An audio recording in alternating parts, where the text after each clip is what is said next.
Disc prolapse. Disc prolapse అన్నది నడుములో నొప్పి భాగంగా ఉంటుందండి. డిస్క్ ప్రొలాప్స్ అనేది మోస్ట్ కామన్‌గా మనం చూస్తుంటాం. డిస్క్ ప్రొలాప్స్ అంటే వెన్నుపూసలో నడుములో 5 వర్టిబ్రాలు లంబార్ ఉంటాయి. 5 వర్టిబ్రాలు సమూహంగా కలిసిపోయి సాక్రల్ అని ఉంటాయి. వీటి ఎముకల మధ్యలో ఈ డిస్క్ అన్నది ఉంటుంది. ఇది రబ్బర్ లాగా మన షాక్ అబ్జర్వర్ లాగా మనకు హెల్ప్ చేస్తుంది. అంటే వెహికల్కి షాక్ అబ్జర్వర్ ఉంటుందో అలాగా మన గుడి షాక్ అబ్జర్వర్ లాగా మనం ఎగిరి దుంకినా కూడా ఈ బోన్స్ మధ్యలో ర్యాపిడిటీ ఆర్ ఇంజురీ లేకుండా ప్రొటెక్ట్ చేస్తుంది. ఈ డిస్క్లో చుట్టూ ఆయిల్ సీల్ ఉంటుంది. ఆ పైన ఆయిల్ సీల్ ఉండి పక్కన మనకు చుట్టూ లోపల ఒక జెల్ లాంటిది ఉంటుంది. సో ఎప్పుడైతే ఈ డిస్క్ ఈ యాన్యులస్ ఫైబ్రోసిస్ అనే రింగ్ అనేది ఒకటి పగిలిపోయినప్పుడు ఆయిల్ సీల్ లాగా లోపలి లిక్విడ్ బయటకు వచ్చేసి నరాన్ని నొక్కుతుంది. సో మనం అనాటమీ చూసుకుంటే వెన్నుపాములో ఇప్పుడు ఎముకలు ఉంటాయి, డిస్క్ ఉంటుంది, వెన్నుపూస ఉంటుంది, దాని యొక్క నరాలు లెఫ్ట్ రైట్కు వస్తాయి.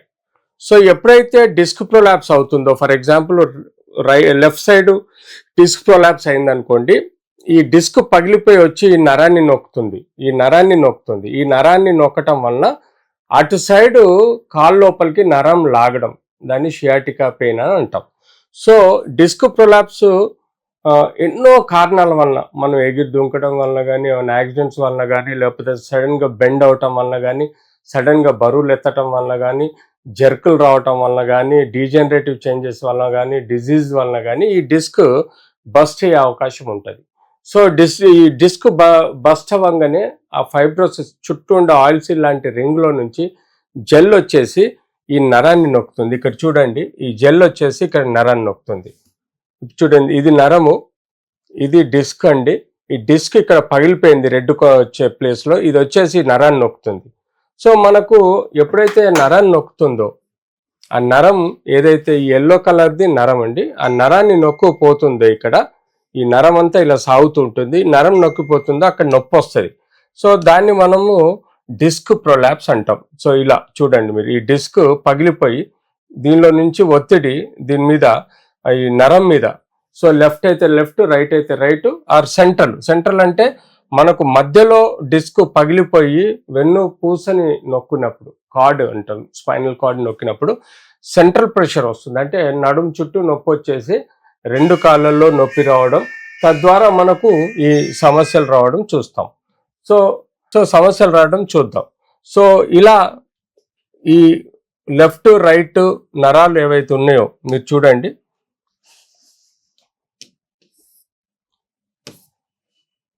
ఈ లెఫ్ట్ రైట్ సైడ్ నరం ఈ డిస్క్ పగిలిపోయి బయటకు వచ్చింది. ఇది యాన్యులస్ రింగ్ అంటామండి. ఈ డిస్క్ బయటకు వచ్చి నరాన్ని నొక్కుతుంది.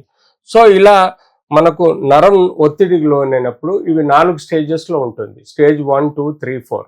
స్టేజ్ 1లో ఒక 25% ప్రెషర్ ఉంటుంది. స్టేజ్ 2లో 50% ప్రెషర్ ఉంటుంది. స్టేజ్ 3లో 75% ప్రెషర్ ఉంటుంది. స్టేజ్ 4లో 100% ప్రెషర్ ఉంటుంది. సో మనం గ్రాడ్యువల్గా స్టేజ్ 1, 2లో ఎలాంటి సర్జరీ అవసరం లేదు. బెడ్ రెస్ట్, ఎల్ఎస్ బెల్ట్, కొన్ని పెయిన్ కిల్లర్స్, వాపు నొప్పి తీసే పెయిన్ కిల్లర్స్, నరానికి సంబంధించిన పెయిన్ కిల్లర్స్, న్యూరోపతి తగ్గించడానికి ఇవి ఇచ్చి, రెస్ట్ ఇచ్చి, బెల్ట్ ఇవ్వటం వల్ల, ఫిజియోథెరపీ చేయటం వల్ల, అంటే మజిల్ స్ట్రెంథనింగ్ చేయటం వల్ల ఈ ప్రెషర్ తగ్గిపోయి మనకు నొప్పి తగ్గే ఆస్కారం ఉంటుంది.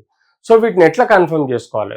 సో కన్ఫర్మ్ చేసుకోవాలంటే బేసిక్గా ఎక్స్రేలో మనకు ఈ 2 డిస్క్ బోన్స్ మధ్యలో డిస్క్ స్పేస్ తక్కువ అవుతుంది ఎక్స్రే పరంగా. సో కానీ మనకు కన్ఫర్మ్ కావాలంటే ఎంఆర్ఐ కానీ సిటీ స్కాన్ చేస్తే ఈ డిస్క్ ఎంత మేరకు బయటకు వచ్చింది, ఏ నరాన్ని నొక్కుతుంది, ఎంత ప్రెషర్ ఉంది అనేది క్లియర్గా మనకు ఎంఆర్ఐలో కనబడుతుంది. యూజువల్గా ఏదైనా అసోసియేటెడ్ నడుము నొప్పితో జ్వరం ఉంటే జనరల్గా మనం బ్లడ్ టెస్టులు చేసుకొని, ఆ బ్లడ్ టెస్ట్లో మనకు ఎలాంటి వ్యత్యాసం తేడా ఉన్నా కూడా దాన్ని బట్టి మనం ఆ డిజీజ్ ఇన్ఫెక్షన్ లేదా ఏదైనా అదర్ కారణాలు ఉందా అనేది మనం రూల్ అవుట్ చేసుకోవాల్సిన అవసరం ఉంది. సో ఇలా మనము డిస్క్ని ఎంఆర్ఐ ద్వారా కన్ఫర్మ్ చేసుకోవాలి, బ్లడ్ టెస్టుల ద్వారా డిజీజ్ ప్రాసెస్ని చూసుకోవాలి. సో ఎప్పుడైతే మనం స్టేజ్ 1, 2 ఉన్నదో ఆ స్టేజ్ 1, 2లో బెడ్ రెస్ట్, ఎల్ఎస్ బెల్ట్స్ ఇవ్వడము, వంగవద్దు, బరువులు మోయొద్దని జాగ్రత్తలు చెప్పడం, అంతేకాకుండా పెయిన్ కిల్లర్స్, ఇవ్వటం వలన అక్కడ ఇన్ఫ్లమేషన్ని, అక్కడ ఒక ఒత్తిడిని తగ్గించడానికి ఇన్ఫ్లమేషన్ తగ్గించాల్సిన అవసరం ఉంది. అలాగే ఫిజియోథెరపీలో మజిల్స్, దీని చుట్టూ ఉండే మజిల్స్ని స్ట్రెంగ్తెన్ చేయడానికి మనం తీసుకోవాల్సిన జాగ్రత్తలు తీసుకోవాలి.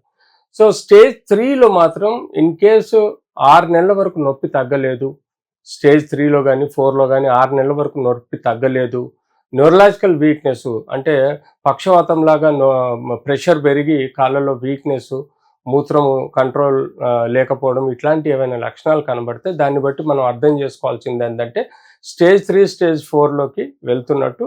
అప్పుడు తప్పనిసరి పరిస్థితుల్లో ఇలాంటి దాన్ని మనం ఆ సర్జరీ చేయాల్సిన అవసరం ఉంటుంది. ఎక్స్రేలో చూడండి, ఇది ఈ డిస్క్ పగిలిపోయి బయటకు వచ్చింది. అదే వేరే చోట మీకు డిస్క్ నార్మల్ ఉంది, ఇక్కడ మాత్రం ఆ తెల్లటి స్పైనల్ కార్డ్ని ఇక్కడ ఈ నల్లటి డిస్క్ నొక్కేస్తుంది. సో ఇలాంటివి. సో మనం 4th ఎప్పుడైతే 4th స్టేజ్లో కంపల్సరీ సర్జరీ అవసరం ఉంటుందండి. సర్జరీ అంటే మనం లేజర్ థెరపీ ఉంది, లేజర్ ద్వారా కూడా మనం ఆ డిస్క్ను కొలాబ్ చేయించవచ్చు, లోపలికి రప్పించుకోవచ్చు. లేదంటే మైక్రో డిస్కెక్టమీ అని చెప్పేసి మినిమల్ ఇన్వేజివ్ 1 to 2 ఇంచెస్లో ఎండోస్కోపీ ద్వారా కూడా సర్జరీ చేయొచ్చు. మూడోది కీహోల్, అంటే అదే ఎండోస్కోపీ ద్వారా కీహోల్ ద్వారా కూడా మనం లోపలికి వెళ్ళి ఆ డిస్క్ను తీసేసి నరాన్ని ఫ్రీ చేయొచ్చు. ఇంకా లాస్ట్ కొన్ని ఎక్కువ స్టేజెస్ ఉంటే లామినెక్టమీ, అంటే ఈ పక్కన ఉండే ఎముకలను కట్ చేసి దీన్ని ఈ వెన్నుపూసను పూర్తిగా ఫ్రీగా చేసి నరం మీద ఒత్తిడిని ఫ్రీగా చేయడం డిస్కెక్టమీ అంటాం. లామినెక్టమీ, డిస్కెక్టమీ చేయటం వల్ల వాళ్ళు మంచి రికవరీ ఉంటుంది.